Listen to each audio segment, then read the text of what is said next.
I think the thing that most people don't get is how much humor the Bushman actually has in the tradition. It's a lot of joking, a lot of pranks and laughter, but almost like on a kiddies level. It's just innocence and pureness to it, which most people won't get if you don't speak their language. And then the way they're really in tuned with nature, that the average Bushman kid in a village, if you ask them, did the wind blow this week, they'll tell you exactly where and what direction it blew, when did it stop, when did it start, where most of our kids, even adults, don't know because you sit in an office with an aircon. Simple things like that they never had, so they have never actually made a word for it. And how do they express it? They use English words? No, they explain it. Okay. So for instance, a radio will be a devil in a box, is a radio. 2020, I'm really hoping that it will stay like that. You want tourists to know about it, you want them to get exposure, but then again with that, money comes in, trade starts, and you get they get exposed to drugs and they get exposed to alcohol, which is mostly the biggest downfall for them. Not school. I mean, for them to read and write is the most brilliant thing, because then they can make choices for themselves. But my problem is with Western civilization, there's also bad stuff coming in, and they have a tendency to just get addicted to everything, and that's my biggest fear. I've worked with people in the past that are very, almost like selfish of the Bushmen. It's like, mine, don't come in there, don't go there. As long as the old people the elderly stay in charge, then they're safe. If you let a loose cannon in there, a young guy that makes decisions for them, it won't work.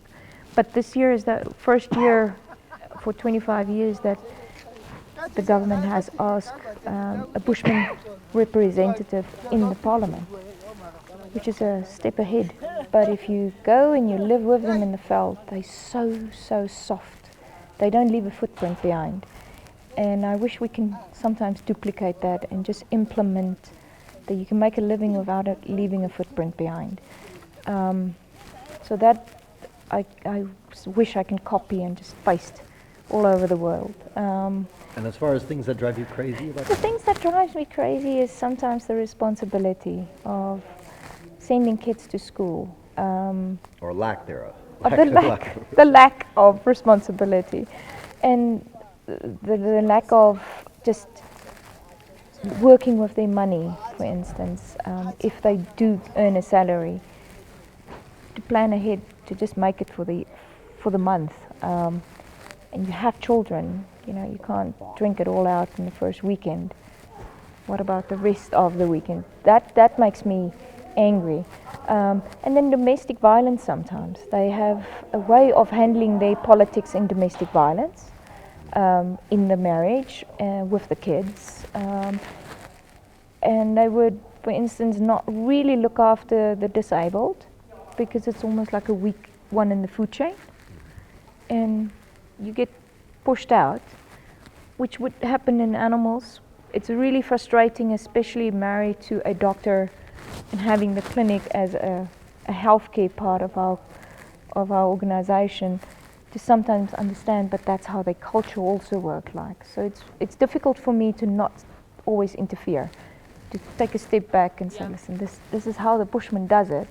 What I handle on a daily basis, there isn't any racism from them towards white people in Namibia, and neither white to Bushmen.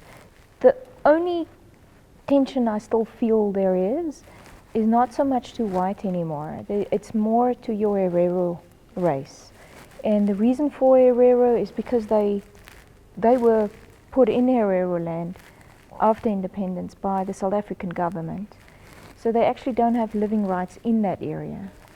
And they become kind of abused in that area because they don't have running water. They still get electrical bills and water bills where they have to go and collect water at the post where the animals drink, and they're not allowed to bury their dead there. They have to ask on private land just to bury their children if they died, because they run out of money.